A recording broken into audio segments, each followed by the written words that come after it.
Juste avant de vous entendre, Jules Torres, Paul Melun, 19h32, nous sommes en direct de Bat Yam, cette ville qui a été touchée très durement par les missiles balistiques iraniens. Nous sommes en ligne avec Youdi. Bonsoir Youdi.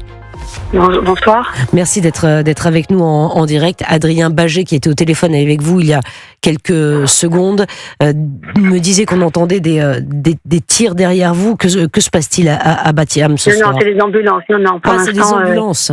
C'est des ambulances qui parlent. Non, il n'y a pas de tir actuellement. Non, on a une alerte vers 4h30, 4h30 de l'après-midi. Et il a fallu qu'on se mette à l'abri en attendant que la fin de l'alerte se passe. Et on sait très bien que ce soir, ça va recommencer. On attend. Voilà. On sait très bien qu'on va encore avoir une nuit difficile. Youdi, vous êtes dans la résilience et c'est tout à votre honneur, évidemment. C'est tout à votre honneur. On imagine ce que vivent les civils israéliens en ce moment, un peu partout en Israël et particulièrement à Bat Yam. Comment s'est passée la nuit précédente lorsque les missiles vous ont touché ? Ça a été terrible. Ça veut dire que moi, j'ai fait venir ma fille qui est mariée avec ses trois petits. Ils sont venus habiter à la maison parce qu'ils habitent une petite maison individuelle où il n'y a pas d'endroit où elle peut se mettre à l'abri quand il y a une alerte. Donc elle est venue chez moi. J'ai pris mes parents qui ont 78 ans, qui sont aussi chez moi. Et donc il y a une alerte à 3h du matin. En fait, on est complètement décalé parce qu'en fait tout se passe la nuit. Alors on dort pas le jour, on dort pas la nuit. Donc à 3h du matin, on s'est mis dans les escaliers parce qu'on n'a pas d'abri. Malheureusement, dans l'appartement où je suis, il n'y a pas d'abri. Donc on s'est mis dans les escaliers, on a fermé la porte et il y a une détonation tellement forte. On a tout de suite su que c'était que c'était proche, que c'était à Bat Yam. Et en fait, c'est l'immeuble qui a explosé, est à 3 minutes de chez nous. Donc la déflagration a été d'une force et d'une force. Apparemment, il y a une alerte qui est en train de il va y avoir une alerte. Je suis désolée, je vais être obligée de raccrocher. Parce que je dois mettre à l'abri. D'accord ? Raccrochez, Youdi. Raccrochez. Merci beaucoup. Merci, Youdi. Vous avez entendu, et ça, c'est glaçant, hein, ce qui vient de se passer. C'est-à-dire que les Israéliens vivent avec des alertes sur leur téléphone portable en permanence, et quand ça sonne, ils ont 1 minute 30 pour aller se mettre dans les abris. C'est le cas de Youdi. Je l'ai vécu il y a peu de temps, parce que je suis allé en Israël à la fin du mois de mars, et c'était au moment où les Houthis du Yémen, frappaient Israël. Et donc j'ai installé, vous savez, une application, et c'est vrai que les Israéliens vivent en permanence avec des notifications de chaque missile qui est lancé sur le territoire d'Israël. C'est-à-dire que vous recevez les notifications d'Europe 1, de CNews, du JDD, les alertes, les dépêches AFP, les Israéliens, ils reçoivent s'il y a un missile qui va leur tomber sur la tête. Je ne sais pas si on se rend compte du climat d'insécurité. On peut pas l'imaginer. Mais à l'inverse, moi je me suis jamais senti autant en sécurité et même en liberté que quand j'étais justement à Jérusalem. Donc c'est vrai qu'il y a une forme de ce mot est utilisé un petit peu de paradoxe, ce mot est utilisé un peu trop souvent, mais de résilience du peuple israélien qui parvient quand même à vivre en sécurité, à vivre en liberté, à vivre heureux. C'est l'un des peuples, je pense, les plus heureux qu'il y ait au monde, avec toutes ces menaces et qui sont particulièrement graves depuis maintenant quelques jours. Bien sûr, ce que dit Jules est tout à fait vrai. Et en plus de ça, Israël a été contraint par son emplacement géographique et par le bellicisme d'un certain nombre de ses voisins, que ce soit les Houthis, le Hezbollah, ou que ce soit effectivement désormais l'Iran, qui est une menace très très importante vis-à-vis d'Israël malgré le dôme de fer, a été contraint à des mesures d'adaptation de tous les instants. Donc ce qui est vrai, c'est que si vous voulez, on a énormément condamné en France, il y a eu beaucoup de réflexions sur les frappes contre des civils à Gaza, etc.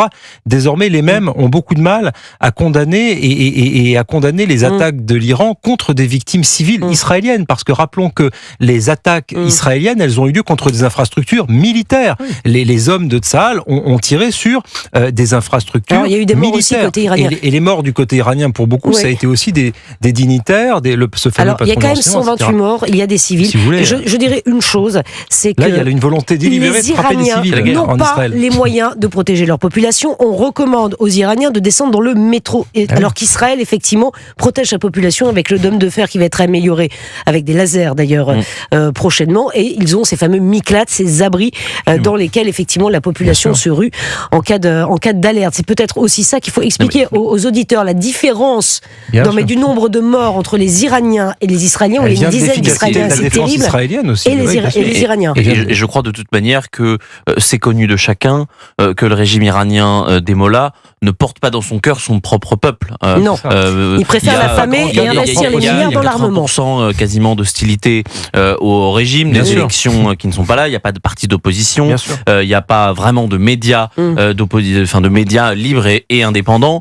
Et puis il faut quand même rappeler que c'est un pays qui mettent des femmes sur une chaise et ils font tomber cette chaise avec la corde au cou parce qu'elles ont une mèche de cheveux qui dépasse un petit peu et parce que ça menacerait l'ordre divin. Donc on est quand même dans ce pays-là, un pays qui est hostile à toutes les libertés, qui est hostile à notre mode de vie occidental et qui par ailleurs veut la destruction d'Israël. Israël n'a aucun problème à ce que l'Iran existe. D'ailleurs, je pense qu'il serait très favorable à ce que le peuple iranien se soulève et devienne libre. En revanche, le régime des mollahs veut la destruction pure et simple d'Israël.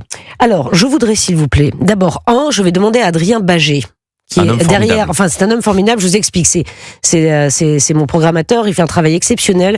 Je voudrais, Adrien, s'il vous plaît, que vous restiez en contact avec Yehudi pour prendre de ses nouvelles, s'il vous plaît. Je voudrais, alors, je sais qu'elle peut pas parler, mais je veux absolument qu'on prenne de ses nouvelles et on vous tiendra au courant, évidemment, dans le courant de cette émission sur Europe 1.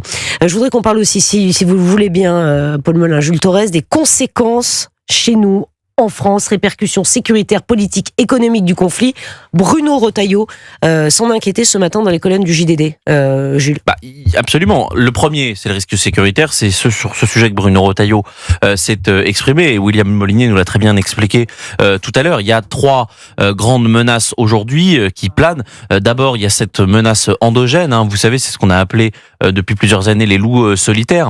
Aujourd'hui, notre terrorisme islamiste, il est plutôt en format 2.0. C'est-à-dire qu'on n'est plus sur des terroristes qui fonctionnent en groupe, comme on a pu le voir au Bataclan, comme on a pu le voir à Charlie Hebdo, mais ce sont des jeunes hommes qui sont fanatisés via notamment leur téléphone, via les boucles TikTok ou Telegram, où on peut être, à quelques clics du salafisme et du rigorisme le plus violent. Ça, c'est la principale menace. Évidemment, il y a la menace iranienne qui peut agir un petit peu partout. Le régime a des proxys qui sont bien installés en France, mais tout ça ne nous dit rien de très bon. C'est la raison pour laquelle le président de la République, Bruno Retailleau et Sébastien Lecornu ont décidé de doubler l'opération Sentinelle pour assurer la sécurité des citoyens. Donc ça, pour le coup, c'est plutôt une bonne chose. Ça montre que les autorités anticipent avant de subir. Bruno Retailleau l'a dit il y a plus de 48 heures. Bien sûr. Emmanuel Macron l'a dit dès le début. Bien sûr. Et puis il y a l'autre risque, en effet, c'est le risque économique. On sait le prix du carburant va considérablement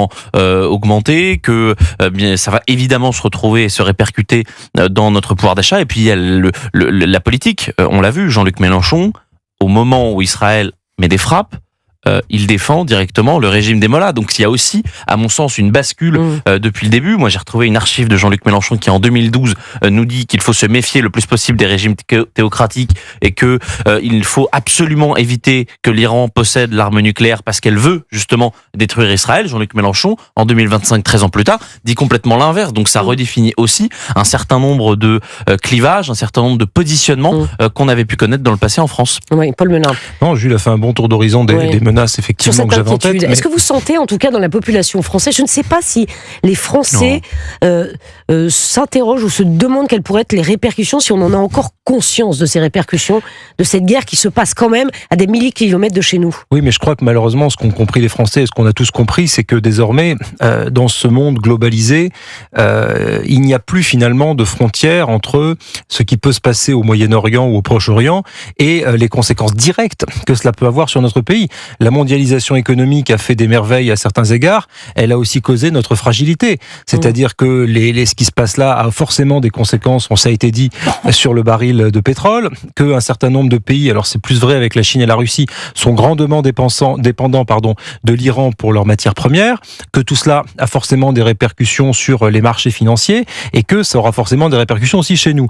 En matière de sécurité, je crois que Bruno Retailleau a effectivement, Jules Torres a rappelé les menaces qu'a pointé le ministre de l'Intérieur, il a dit une chose que je trouve importante aussi, c'est qu'il a dit qu'il fallait pas stigmatiser la communauté iranienne en France, dont pour beaucoup d'entre eux sont des gens qui ont fui le régime des Mollahs, qui sont 62 000 en France, ce qui n'est pas rien, et qui sont pour beaucoup d'entre eux des gens qui ont fui ce régime épouvantable et qui n'en sont en aucun cas des soutiens. Donc ça, c'était important de le noter, et il l'a noté dans l'interview qu'il a accordée au journal du dimanche. Et pour finir sur Jean-Luc Mélenchon, la lecture géopolitique de Jean-Luc Mélenchon, c'est notre petit dessert. On a arrivé à Jean-Luc Mélenchon. Bon, on parlait dans un peu plus d'une minute. C'est quand même l'homme de l'alliance bolivarienne, même il y a 10 ans. Donc il a toujours été quand même assez complaisant. Il avait dit Bachar al-Assad va résoudre le problème à Damas en Syrie. Donc il a quand même des amitiés avec certains dictateurs. C'est pas d'aujourd'hui. En Amérique latine, son alliance bolivarienne, c'était tous les pays qui étaient exclus de Nations Unies. Enfin, franchement, si vous voulez, la lecture géopolitique de Mélenchon, c'est pas une référence. Oui, mais à la différence près que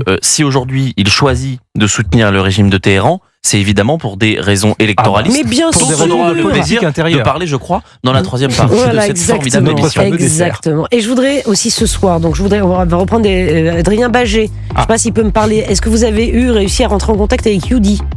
Pas pour l'instant, me dit-il. C'est mal quand on est dans les miclates. Oui, ça capte pas, évidemment. Donc bien sûr, ça, bon. Mais je vais poser la question régulièrement à Adrien Bagé qui va nous, je vois remuer la tête derrière son ordinateur, prendre des nouvelles de Yudi. On va essayer de la recontacter d'ici la fin de la mission et s'assurer que tout va bien. J'ai aussi une pensée pour la population civile iranienne qui subit le régime des Mollahs et qui vit des heures très dures. Si nous n'avons pas les témoignages de ces civils qui sont eux aussi bombardés aujourd'hui, c'est qu'en Iran, c'est l'omerta. C'est impossible de trouver quelqu'un qui puisse témoigner. C'est extrêmement compliqué. Voilà, je voulais le préciser aux auditeurs. On ne croit pas qu'on fait un blocus vis-à-vis des... Voilà, exactement. Mais je voulais le préciser, c'était important. 19h43 sur